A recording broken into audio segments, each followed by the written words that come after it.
get the sense? Again, these t-tests that you're going to use in this case should abide to the assumptions that are that there should be no odd man. So this is just working as an example, right? You won't use a t-test if you have an odd man.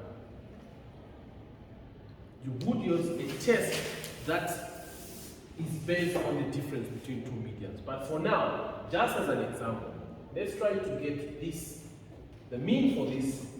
Let me have the ladies calculate the means for this, and the gents calculate the means for this, please, quickly. 4.55.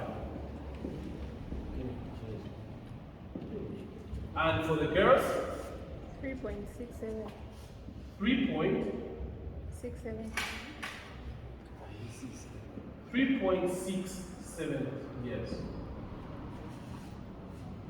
This is the mean for the girls. This is the mean for the boys. Look at this. You've seen already the problem that comes with having an odd man, right? It's simply telling you that, well, the boys start school at about 12 years. Nursery school at about, when they're about 12 years or so, you see them starting their nursery school. While the girls, well, they start about 3.6 years. Let's just say 3.7 years, you round this one. This actually makes more sense, right? The reason you're seeing this is because there's an old man.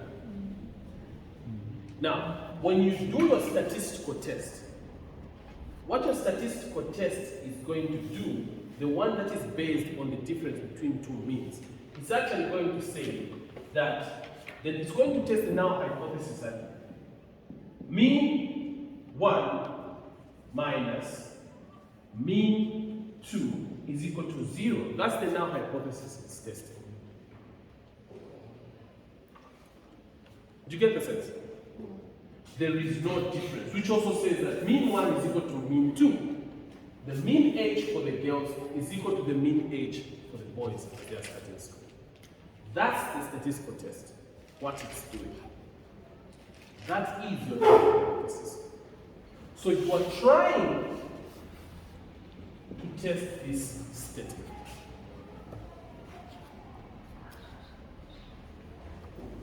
In this case, 3.7 minus 12.6 is equal to what? What's the answer?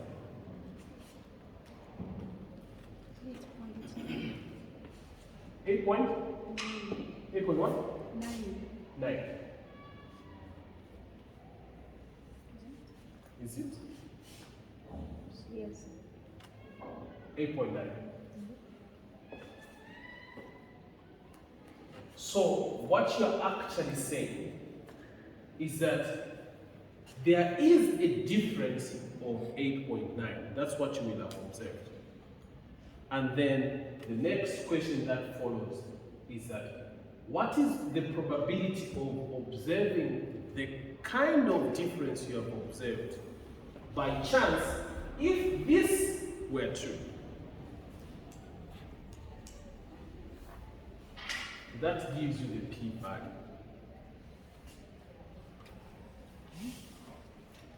The probability of observing such kind of a difference, if the null hypothesis were true, gives you the p-value.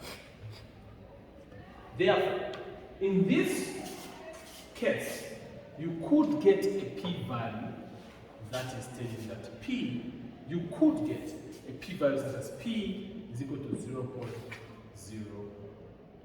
probably, which you are going to write as p is less than 0.01.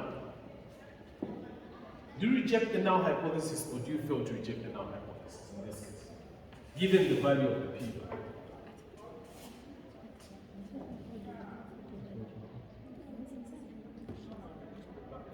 Do you reject or fail to reject? Sorry, speak up. You reject. Reject the null hypothesis. Therefore, reject the hypothesis that there is no difference in the ages at which the boys and the girls stat scores. Do you get the sense? It tells you that this kind of difference that you are observing is not by chance. Indeed, the boys start school older than the girls. Therefore, reject the null hypothesis that there is no difference in the ages at which the boys start school compared to the age at which the girls start school. This is based on what you get if you use a t-test. But you need to remember that you will have used a t-test wrongly because the assumption is already violated by the presence of an odd man in class who has increased the value of the mean, right? So if we want to do the correct decision in this case, you don't want to use a test that is based on the mean. Use a test that is based on the difference between the two medians. So let's probably quickly rush through and determine whether there is a difference between the two medians. What is supposed to be the median here? So we will rank them, right? 4.3. Sorry? 4.3. Oh, you've already done it. Fantastic. We can trust him? Yes. Median for the girls, I hope we can, is equal to 4.3. 4.3. Yes. What's the median for the boys? 3.6.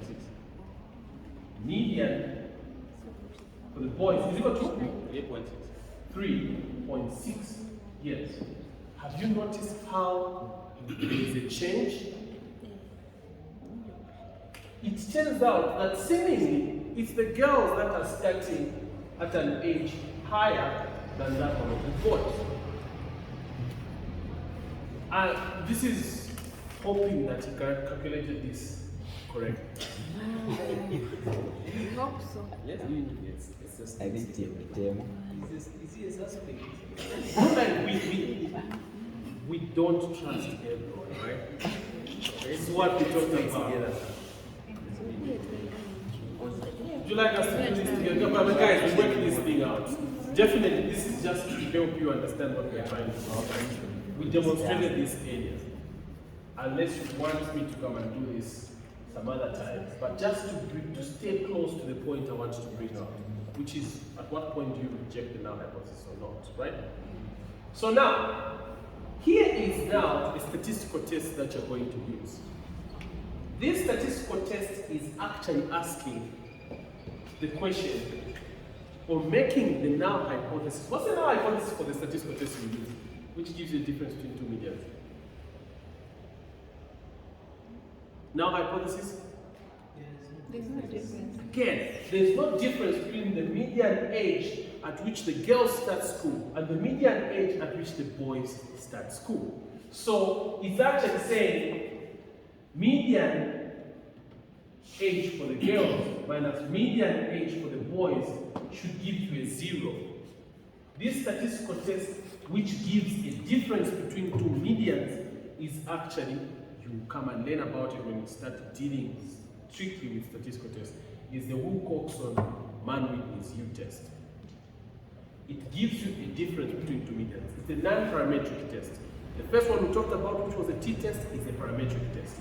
So, if the assumptions of a parametric test, such as a t-test, are violated, the presence of an odd man in class, use an alternative test, such as the man-Whitney's U-test for the t-test, so that you check the difference between two medians. And you and I know this will give you a much truer response in this case. Right? So what this means is that you subtract 4.3 minus 3.6. 0.7. The difference is 0.7 years. Now, you are then asking the question, what is the probability of observing a difference as large as 0.7 if the hypothesis that there is no difference is true? What is the probability of observing such kind of a difference or something larger if the null hypothesis was true? If the statement that there is no difference is true, what is the chances that this finding that I've observed is actually able to be observed? When you check this, somehow you could find that it will give you 0.13 as p value. What do you do? Do you reject the null hypothesis or do you fail to reject the null hypothesis? Reject.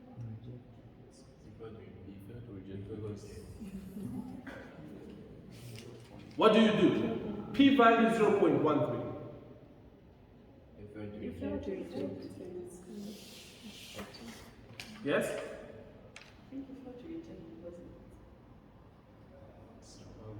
We divide by 13. It's above 0.5. This is above. 0.5. This is greater than 0.05. This P, let's say P, is greater than 0.05.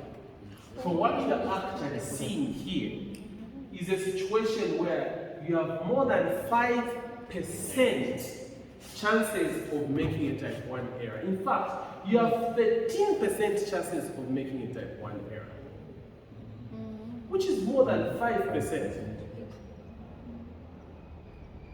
If you reject that null hypothesis, you have 13% chances of making an error, which is too much. Therefore, you fail to reject the null hypothesis that there is no difference. Hence, there is no difference in the ages at which the boys and the girls start school. Do you see how, one, by using the median, you're ending up with a correct conclusion, and using a mean wrongly, you're ending up with a wrong conclusion from the same question? Be safe. Do not use the mean. Just be safe. Statistical tests that are based on means,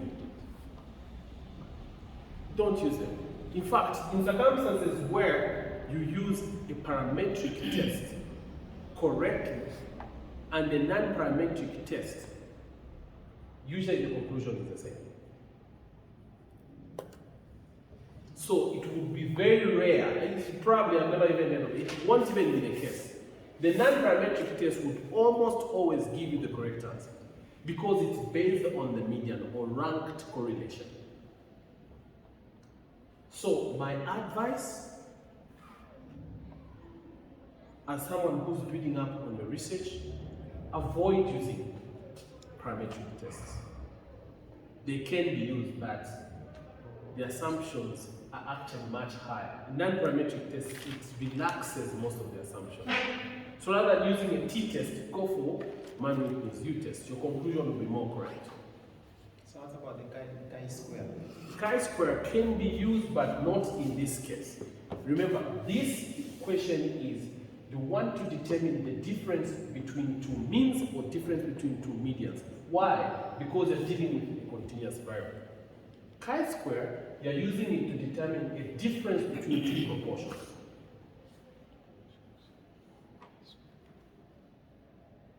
Or two percentages. So is there a way of checking for an outlier for citing? Exactly. Yeah, there is.